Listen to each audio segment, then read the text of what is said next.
सो hey guys, welcome back. और आज होने वाला है शोल्डर वर्कआउट, और शोल्डर बहुत ही इंटेंस वर्कआउट करेंगे। तो फैट लॉस, जैसा आपको पता है कि फैट लॉस चल रहा है, तो फैट लॉस बहुत ही धीरे धीरे करने की कोशिश कर रहा हूँ, क्योंकि अचानक सा बहुत मेरा वेट कट डाउन हो रहा है।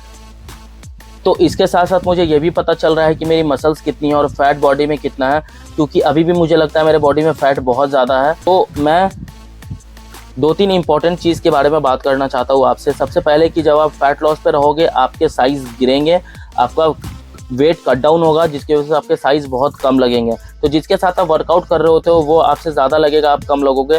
तो इसमें कोई भी बड़ी बात नहीं है गाइस, ये बहुत इंपॉर्टेंट चीज़ था। जब आप फैट लॉस पे हो तो ये सारी चीज़ें आम बात होती हैं, और सबके साथ ये सब चीज़ होता है, ठीक है। तो डिप्रेस होने की ज़रूरत नहीं है। आप किस, वो गेनिंग में है, कटिंग में है, वो किस चीज़ में है वो समझ सकता है, आप अपनी बॉडी को आप समझ सकते हो। मैंने 10-10 का पहले ले लिया है वार्म अप, और अभी मैं डायरेक्ट सेट पे आया हूँ, और सेट में 15 केजी से ले रहा हूँ, ठीक है।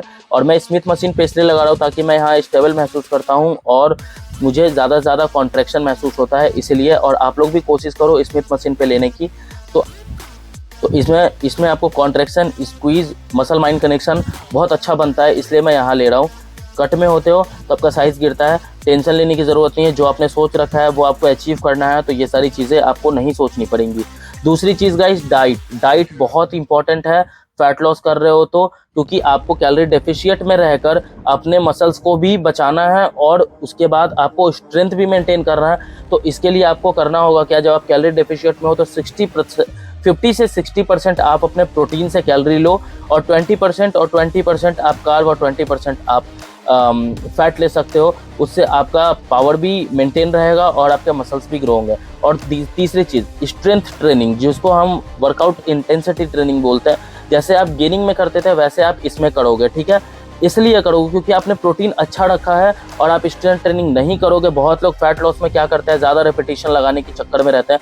उससे होता क्या है कि उनका बॉडी बिल्ड नहीं होता, वो मसल बिल्ड नहीं होता। और हमें क्या करना है कि मसल बिल्ड करने के साथ साथ फैट लॉस करना है। उसके लिए आप 60%, 50%, 60% आप प्रोटीन दे रहे हो, तो आप स्ट्रेंथ ट्रेनिंग करोगे, आप हैवी लिफ्ट करोगे, तो आपके फैट लॉस के साथ साथ आपका मसल बिल्ड भी होगा, ठीक है। ये चीज़ ध्यान रखना। और उसके बाद जो मैंने अभी लिया 25 केजी का डंबल, उसके साथ मैं लगा रहा हूँ सुपर सेट में आर्नोल्ड प्रेस, और ये आपको ज़्यादा से ज़्यादा मसल पंप देगा।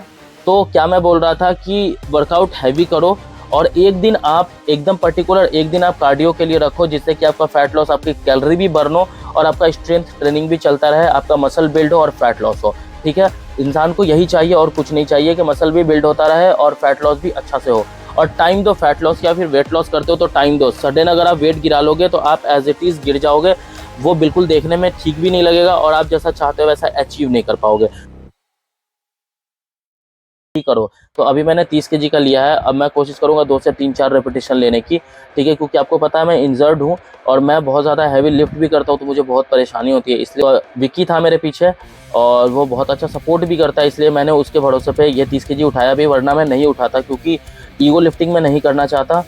सो जितनी भी इंपॉर्टेंट चीज़ें थी गाइस मैंने आपको बताई, ठीक है।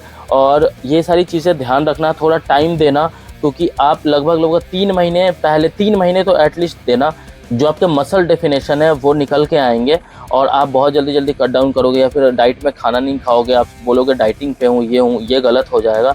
डाइट लेनी है, प्रॉपर डाइट लेनी है। प्रोटीन आपको 50 से 60% लेना है कैलोरी में, और उसके बाद 20% वो दोनों लेना है। फैट बहुत इंपॉर्टेंट है, फैट लेना ज़रूर लेना, और कार्ब कम रखना, ठीक है। आपका फैट लॉस अच्छे से हो जाएंगे। और उसके बाद अभी हम लोगों ने लिया था,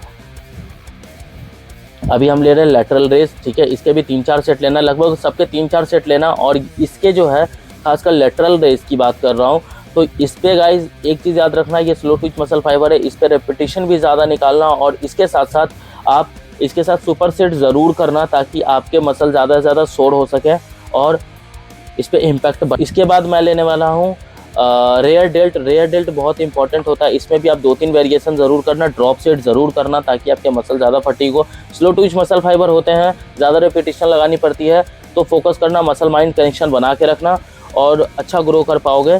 और फैट लॉस में एक एक चीज़ बहुत इंपॉर्टेंट होती है, क्योंकि फैट लॉस जब आप करते हो तो आपकी बॉडी का जो पोस्चर है, जो आपके एक एक मसल है, वो अच्छे से दिखने चाहिए, तभी आपके फैट लॉस अच्छा तभी आपका फैट लॉस अच्छा हो पाएगा।